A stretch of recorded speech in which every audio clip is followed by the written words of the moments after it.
Welcome to smart kitchen.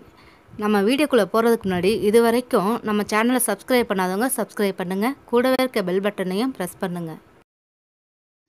Hello friends, welcome to smart kitchen. இன்றைக்கி நம்ம கிச்சனில் பார்க்க போகிறது ரோட்டுக்கடை காளான். இந்த ரோட்டுக்கடை காளான் எப்படி செய்கிறதாங்க இன்றைக்கி நம்ம பார்க்க போகிறோம். இதுக்கு தேவையான பொருட்கள் இது எப்படி செய்யலாங்கிறதும் பார்க்கலாம் வாங்க. ஒரு அகலமான பாத்திரம் எடுத்துக்கோங்க. இப்போ நான் இதை 1/4 கிலோ முட்டைக்கோஸ் நல்லா பொடியாக கட் பண்ணியிருக்கேன். அது இதில் போட்டுருங்க. ரோட்டுக்கடை காளான் யாருமே காளான் சேர்க்க மாட்டாங்க. ஆனால் நம்ம காளான் சேர்த்து தான் நான் செய்ய போகிறேன். நான் ஒரு 200 கிராம் காளான் எடுத்துருக்கிறேன். அதுவும் நல்லா பொடியாக கட் பண்ணி வச்சுருக்கேன். அதையும் இதில் போட்டுருங்க. 1 கப் அளவு மைதா மாவை சேர்த்துக்குங்க. ஒரு 1/4 கப் சோள மாவு ஆட் பண்ணிக்கோங்க. 1 ஸ்பூன் அளவுக்கு இஞ்சி பூண்டு விழுது இதில் சேர்த்துக்கலாம். 1 ஸ்பூன் அளவுக்கு மிளகாய்த்தூள் ஆட் பண்ணிக்கோங்க. ஒரு 1/2 ஸ்பூன் அளவுக்கு கரம் மசாலா தூள் ஆட் பண்ணிக்கலாம். இப்போ தேவையான அளவுக்கு நம்ம உப்பு சேர்த்து இதில் கொஞ்சம் கொஞ்சமாக தண்ணி ஆட் பண்ணி பஜ்ஜி மாவு பதத்துக்கு நம்ம இப்போ பிணைஞ்சிடலாம். ரொம்ப தண்ணி ஊற்ற வேண்டாம், ஏன்னா எண்ணெய் ரொம்ப குடிக்கும். நம்ம இதை பொரிச்சு எடுக்கணும். இப்போ இது எல்லாமே நல்லா மிக்ஸ் பண்ணிடுங்க. முட்டைக்கோஸ் இது எல்லாமே நமக்கு தண்ணி இருக்கும். அதனால நீங்கள் இதில் கொஞ்சம் கொஞ்சமாக நீங்கள் முதல்ல தண்ணி ஆட் பண்ணுங்கள். தொளிச்சு விட்டுட்டு நம்ம இதை நல்லா பஜ்ஜி மாவுக்கு நம்ம இதை பிணைஞ்சிடலாம். பாருங்கள், இந்த மாதிரி பதத்துக்கு நம்ம இதை பிணைஞ்சு வச்சிடணும். இது அப்படியே இருக்கட்டும். இப்போ நம்ம எண்ணெயை காய வச்சிடலாம். பாருங்கள், அடுப்பை ஆன் பண்ணி நான் ஒரு கடாய் வச்சு இது பொரிக்க தேவையான அளவுக்கு நான் எண்ணெய் வச்சுருக்கேன். இப்போ நம்ம எண்ணெய் நல்லா காஞ்சிருச்சு. இப்போ நீங்கள் இதை எடுத்து கொஞ்சம் ரொம்ப கனமாக போடாமல் கொஞ்சம் உதுத்து போடுங்க. பக்கோடா செய்கிற மாதிரி நீங்கள் இதை கொஞ்சம் அப்படியே உதுத்து போட்டு இதை கொஞ்சம் நம்ம வெந்த பிறகு எடுத்துடலாம்.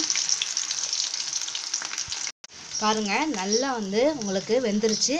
கலரும் நல்லா மொறுமொறுன்னு ப்ரௌன் கலரில் வந்துருச்சு. பாருங்கள், இந்த ஸ்டேஜில் இப்போ நம்ம எடுத்து இதை ஒரு பிளேட்டுக்கும் வச்சிடலாம். பாருங்கள், நம்ம எல்லாத்தையும் நல்லா பொரித்து எடுத்துட்டோம். இதை நல்லா நான் பாருங்கள் இந்த மாதிரி தூளாக பண்ணி வச்சுருக்கேன். இந்த மாதிரி தூளாக பண்ணி வச்சுருங்க. அப்போ தான் நமக்கு கிரேவியில் ஆட் பண்ணுறது சாப்பிடும்போதும் ரொம்ப நல்லாயிருக்கும். பாருங்கள், அடுப்பை ஆன் பண்ணி நான் ஒரு சட்டி வச்சுருக்கேன். இதில் ஒரு 3 டேபிள் ஸ்பூன் அளவுக்கு எண்ணெய் ஊற்றினா போதும். ஏன்னா நம்ம ஏற்கனவே நம்ம பக்கோடா பொரிச்சதுலேயும் நமக்கு எண்ணெய் அதிகமாக இருக்கும். பாருங்க, எண்ணெய் நல்லா காஞ்சிருச்சு. இப்போ நான் ஒரு பெரிய வெங்காயம் 3 வெங்காயம் எடுத்து பொடியாக கட் பண்ணியிருக்கேன். அதையும் இதில் போட்டுருங்க. இந்த வெங்காயம் நல்லா ப்ரௌன் கலர் ஆகணும். பாருங்கள், வெங்காயம் நமக்கு கொஞ்சம் வதங்கிருச்சு. நான் இப்போ 1 ஸ்பூன் அளவுக்கு இதில் இஞ்சி பூண்டு விழுது இதில் சேர்த்துக்கிறேன்னா.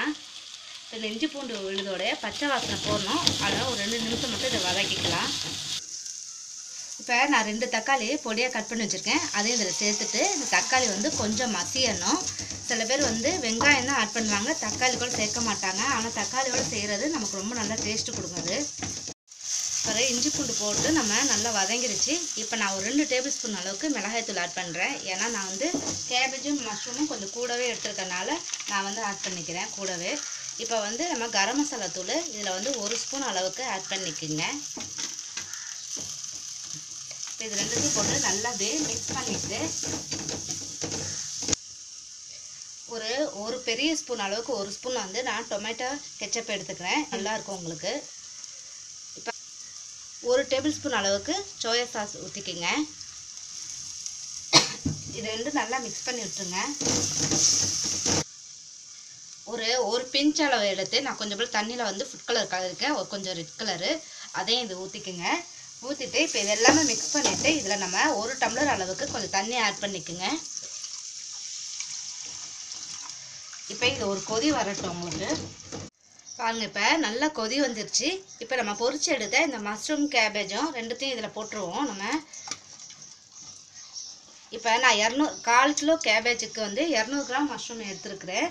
இப்போ இதுக்கு நீங்கள் கம்மியாக கூட நீங்கள் இதை ஆட் பண்ணால் எல்லாமே நீங்கள் கொஞ்சம் கொஞ்சம் குறைச்சிக்குங்க. இப்போ நான் இதில் உப்பு ஆட் பண்ணிக்கிறேன். ஏற்கனவே நம்ம பக்கோடாவுக்கு உப்பு இருக்குது. இப்போ நான் அந்த கிரேவிக்காக நான் இதில் உப்பு ஆட் பண்ணிக்கிறேன். உப்பு ஆட் பண்ணிவிட்டு நல்லா கிளறி விட்ருங்க. இதோடு நல்லா மிக்ஸ் ஆகிற மாதிரி நல்லா கிளறி விட்ருங்க. பாருங்கள், நல்லா ஒரு திக்காயிருச்சு. ஏன்னா நம்ம கிரேவி அந்த கேபேஜ் அப்படியே நல்லா ஈர்த்துரும். இப்போ நான் 1 ஸ்பூன் சோள மாவில் கொஞ்சம் போல் தண்ணி ஆட் பண்ணி கலக்கி வச்சுருக்கேன். இதை ஊற்றிடுங்க. ஊற்றிட்டு ஃபுல்லாக நல்லா கிளறி விட்டுருங்க.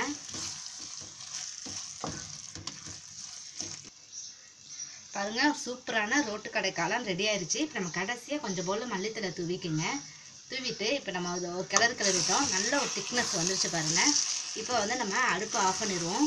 உங்களுக்கு கடையில் போனீங்கன்னா இது கூட இது மாதிரி செய்ய மாட்டாங்க. வெறும் காலிஃப்ளவரும் கேபேஜ் மட்டும் செஞ்சு கொடுத்துருவாங்க. நம்ம இதில் மஷ்ரூம்லாம் ஆட் பண்ணி நம்ம வீட்டிலே செய்கிறோம். அவங்க வந்து அஜினோமோட்டோ இது மாதிரி எல்லா கெமிக்கல் சேர்க்குறதுனால நீங்கள் அதெல்லாம் வாங்கி சாப்பிடாம இது மாதிரி வீட்டிலே செஞ்சு சாப்பிடுங்க. ஒரு அருமையான சூப்பரான ரோட்டு கடை காளான் ரெடி ஆயிடுச்சுங்க. கண்டிப்பாக இது உங்களுக்கு ரொம்ப பிடிச்சிருக்குன்னு நினைக்கிறேன். பிடிச்சிருந்தா லைக் பண்ணுங்கள், ஷேர் பண்ணுங்கள், மறக்காமல் சப்ஸ்கிரைப் பண்ணுங்கள். Thank you viewers.